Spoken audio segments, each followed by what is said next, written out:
Ngayon naman po ay nasa linya po natin si Congressman Albi Benitez mula po sa probinsya ng Negros Occidental. Magandang gabi po, sir. Magandang gabi. Sino to? This is Kathy Vital po Hi, with Kathy. Attorney JJ. Magandang gabi, sir. Magandang gabi. Sir, simulan po natin. Kumusta po sa inyo dyan sa Negros Occidental? Sa buong Negros Occidental, hindi naman gaano kalakas ang damage dito sa amin. Maliban na lang sa northern part, northern tip ng Negros Occidental, ang syudad ng Sagay at saka Capiz, Cadiz, ang tinamaan ng mga ilan-ilan na mga bahay. Pero generally, halos walang casualty sa Negros Occidental, so medyo okay naman kami. Okay. Congressman Benitez, si Attorney JJ po ito. Nabalitaan po namin that you plan to mobilize the Visayan Bloc po sa lower house para mag-generate po ng mas maraming funds para sa ating mga kababayan sa Visayas. How do you intend to implement po this mobilization? Tama ho yun, no? Meron kaming tinatawag na Visayan Bloc na comprising mostly mga Visayan congressmen. Alam naman po natin that ang bagyong Yolanda tumama dito talaga sa Visayas. No? So we've mobilized mga friends namin sa private sector kung pwede sila mag-donate dito sa amin para makakuha kami ng mga relief goods, mga relief items na ipapadala namin sa mga kamiyembro namin na nasalanta ng bagyong Yolanda. Nakapag-generate na po kami ng enough funds to be able to allocate about 60,000 packs na ginawa namin kahapon at saka kanina sa House of Representatives dun sa gym, kung saan nag-repack po kami ng mga bigas, canned goods, at saka mga iba-iba pang mga items para mapadala ho namin dun sa mga affected areas ng typhoon. Sir, saan niyo po kino-course through yung mga items na na-repack niyo po? Bali ho yung mga donation ho sa amin, pinamili ho namin ng mga canned goods, ng mga bigas, at yun ho ang nirepack ho namin at ipapadala ho sa mga affected areas. Okay. Sir, nabalitaan din po namin that during the weekends po ay binisita po ninyo at in-assess yung damage ng mga apektadong area. Can you share with the public kung ano po ang inyong nasaksihan at sa palagay po ninyo ay gaano kalaking damage ang nasaksihan nyo dito sa mga lugar na inyong binisita?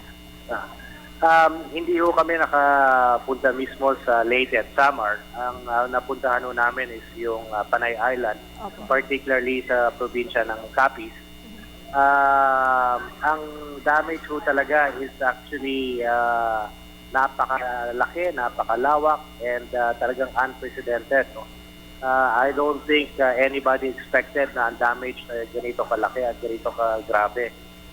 Doon sa probinsya ng Capiz, nakikita ho namin na marami pa natumbang mga kahoy, mga poste ng kuryente na sa town mismo ng Roa City ay hindi pa nakiklear lahat. No? So I can imagine, lalo na sa mga outer lying areas, baka at that time, nung umikot kami, hindi pa passable o hindi pa ma-access ng any public transport, kaya naman naantala ang relief operations ng gobyerno. So kung gano'n nakagrabe ang Capiz, ang casualty reported lang ho doon nung time na nandun kami, 42. So kung 42 lang ho ang casualty, you can imagine how much damage the typhoon brought sa probinsya ng Leyte at Eastern Samar. Sir, doon po sa inyong probinsya sa Negros Occidental, kayo po ba ay naghikayat din na inyong mga kababayan na magbahagi rin po ng tulong para sa ating mga kababayan?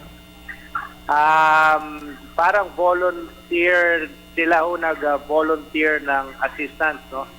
Kung di ako nagkakamali, ang syudad ng Talisay, Silay at Victorias, dun sa distrito ko, nag-allocate ho sila ng mga 250,000 bawat syudad na tutulong sa mga nasawing o mga naapektuhang lugar sa Leyte at Samar. Yes, sir. Congressman Benitez, since sinasabi niyo nga po na mayroong Visayan po sa ating Kongreso, are you also considering na adopt a district or adopt a barangay tayo dito sa ating mga kababayang nasalanta sa Visayas? Ano, yun na ho yung objective nun. Yun na ho ang objective ng mobilization namin sa Visayan Block is para matulungan yung mga kamiyembro naming distrito na tinamaan ng bagyo. At basically, we're raising funds to help provide relief, support, and items sa kanila. Kasi makikita mo nga talaga totally devastated ang mga areas na to. Nahihirapan ho sila mag-access sa mga basic necessities ho natin. Kung di ako nagkakamali, up to now, wala pa masyadong kuryente, wala pang source of potable water. So ito nagiging parang dahilan kung bakit nagkakaroon na tayo ng maraming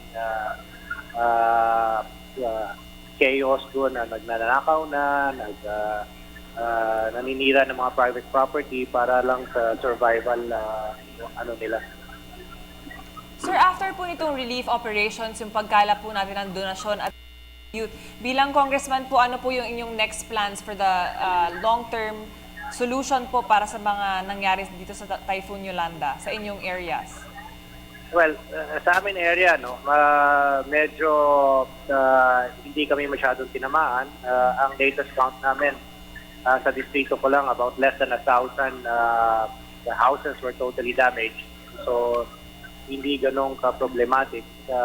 Pero siguro, ang tingin ko dito, mga 2 to 3 months po bago magkaroon tayo ng normalcy, no? In a sense, magkaroon na tayo ng access sa mga basic commodities.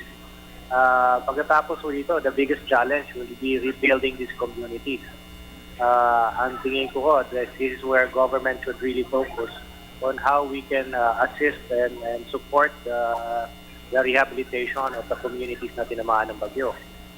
It may take a master plan to rehabilitate the communities, in a sense that we should look at possible storms such as this magnitude na pwedeng bumalik. So ano ang mga hakbang na gagawin natin para sa kung mangyari man po dito, sana wag na, hindi naman ganong karaming casualty ang madulot natin.